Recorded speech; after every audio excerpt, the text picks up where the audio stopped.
সময়টা বেশি সুবিধার না রে, ঠিক কিনা ক? তা কবে দেখলি ওই শীতের ভিতরে পানি থালাইয়া সুবা দিয়া ধরে রাখলে দেখলি বুটবুটি ছুটটা করলো গোল কবে এমন জায়গার মধ্যে সিহন যেগুলা দিয়া ফাত ফাত কটা করে খিচ্ছা দিতে হইব যেন তে দেহাইতো না পারে কখনো দিছে জায়গার নাম জানি কন নাউজুবিল্লাহ কন না কেন? জোরে কন নাউজুবিল্লাহ।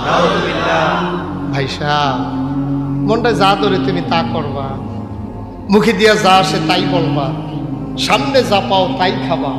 বেড়া গরু খাওয়ান হালাল, হারাম না হালালো? এটাও তো কিছু বাচ্চা খাওয়ান লাগে। গরু খাওয়ান হালাল দেখে তুই কি লাজ্জার লুম বেড়ে এখানে অসভ্য। নাউজুবিল্লাহ কর। আল্লাহ জন্য রাত্রে 2টা 2:30 এগুলো দেখবেন টক শো করে কথা কইতো লইলে ইসলামের বিরুদ্ধে কথা কয়, কথা বলতে গেলেই আলেম ওলামার বিরুদ্ধে কথা কয়, কথা বলতে গেলেই মসজিদ মাদ্রাসার বিরুদ্ধে কথা কয়। আমি বলেছি যেই দেশে 92% জন লোক মুসলমান, পাড়ায় পাড়ায় মহল্লায় মহল্লায় মাদ্রাসার মসজিদ, যে দেশের মুসলমানেরা এশার নামাজ পড়ে দরুদ পড়তে পড়তে ঘুমোতে যায়, ফজরের আজানে আবার যে দেশের মানুষের ঘুম ভাঙ্গে, যে দেশের হাক্কানি পীর মাশায়েখেরা নেংটির বদলে আমাদেরকে লুঙ্গি পরা শিখিয়েছেন, হরে রামের জায়গায় শ্রী এই মোহাম্মদ লিখতে শিখিয়েছে, হরে রামের জায়গায় কলমা পড়তে শিখিয়েছে, শ্রীর বদলে মোহাম্মদ লিখতে শিখিয়েছে, টিকির বদলে যারা টুপি পড়তে শিখিয়েছে, সেই বাংলাদেশে রাজধানীতে বসে শীততাপ নিয়ন্ত্রিত কক্ষে বসে ইসলামের বিরোধিতা করা সহজ। আমি বলেছি বললে পটনের জমি দেশে বলো, পিঠার চামড়া নিয়ে ঢাকা যাওয়া যাবে না।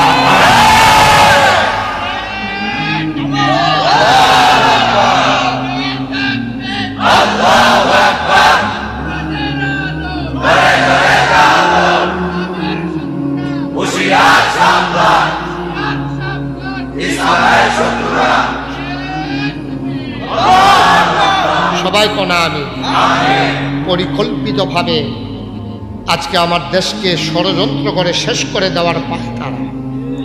এই কথাগুলো তারা আগে মনে লালন করতো, বলার সাহস পেত না, এখন তারা বলার সাহস দেখায়। সময়টা বেশি সুবিধার না রে, ঠিক কিনা ক? তা কবে দেখলি ওই শীতের ভিতরে পানি থালাইয়া সুবা দিয়া ধরে রাখলে দেখলি বুটবুটি ছুটটা করলো গোল কবে এমন জায়গার মধ্যে সিহন যেগুলা দিয়া ফাত ফাত কটা করে খিচ্ছা দিতে হইব যেন তে দেহাইতো না পারে কখনো দিছে জায়গার নাম জানি কন।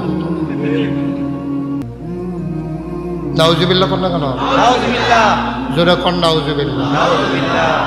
ভাই সাহেব মনটা যা ধরে তুমি তা করবা, মুখে দিয়া যা আসে তাই বলবা, সামনে যা পাও তাই খাবা। বেড়া গরু খাওয়ান হালাল, হারাম না হালালো? এটাও তো কিছু বাচ্চা খাওয়ান লাগে। গরু খাওয়ান হালাল দেখে তুই কি লাজ্জার লুম বেড়ে এখানে অসভ্য। নাউজুবিল্লাহ কর। আল্লাহ যেন হেফাজত করে সবাই। মুসলমানের সুরত ধরা সহজ, সিরত বড় কঠিন। নমুনা ধরো, আপনি মুসলমানের নমুনা ধরবেন একবারে সহজ। আগে দাড়ি কামাইতেন, কখন আর কামান না। পাঞ্জাবির ভিতরে 1 গজ কাপড় বাড়াইয়া নিচে দিয়ে লম্বা করে লাগাই লইছেন, 20 টাকা দিয়ে একটা টুপি কিনা লইছেন মুসলমান, ঠিক কিনা কন? সর্বোচ্চ কয় টাকা খরচ হয়েছে? 1 গজ কাপড়ের দাম 150 টাকা, টুপির দাম 20 টাকা, আর দাড়ি না কামাইলে আরো টাকা বাঁচে না কেন? এবারে তো মুসলমান হইয়া বইয়া রয়েছে। না না না না, এটির নাম মুসলমান না।